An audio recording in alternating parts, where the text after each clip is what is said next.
Сәлем достар, бүгін сіздермен ешқандай ашытқы қоспай 15 минутта 7 шелпек пісіретін боламыз. Шелпегіміз өте дәмді әрі жұмсақ болып шығады.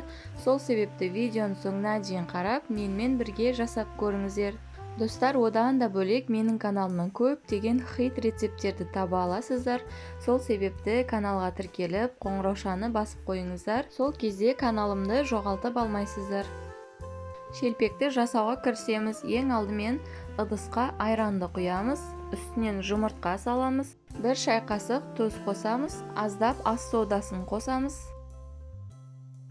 2 ас қасық қант саламыз, оның үстінен 3 ас қасық сұйық май қосып, жақсылап барлығын бір келкі болғанға дейін араластырамыз.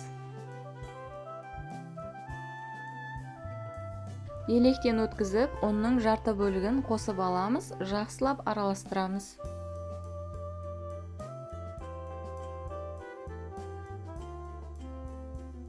Қалған жарты бөлігінде қосып, қолымызбен жақсылап қамыр илеп аламыз.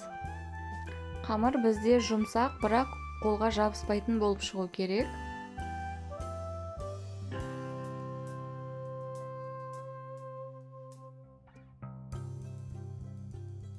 Қамырымыз дайын болды. Енді оны пакетке орап 15 минутқа қалдырамыз.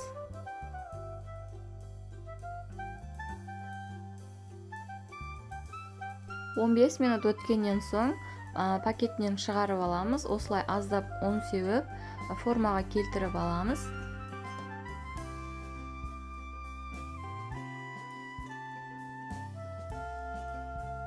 Қамырды тең 7 бөлікке бөлеміз.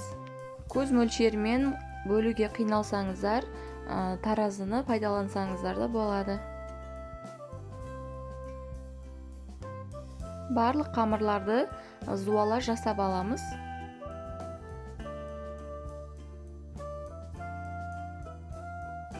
Барлығын жасап болдық. Енді бетін пакетпен жауып, тағы да 5-6 минутқа қалдырамыз. Сол кезде оңай жайылатын болады.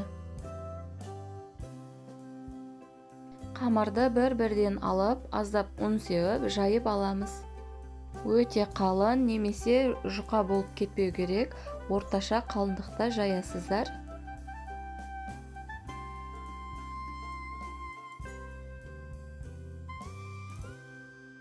Дәл осылай барлық қамырларымызды жайып шығамыз. Отқа табамызды қойып, жақсылап қыздырып аламыз. Көп мөлшерде сұйық май құйып, жақсылап қыздырып аламыз. Майымыз қызыды. Енді шелпектерімізді салып, айналдыра отырып, екі жағын қызартып пісіреміз.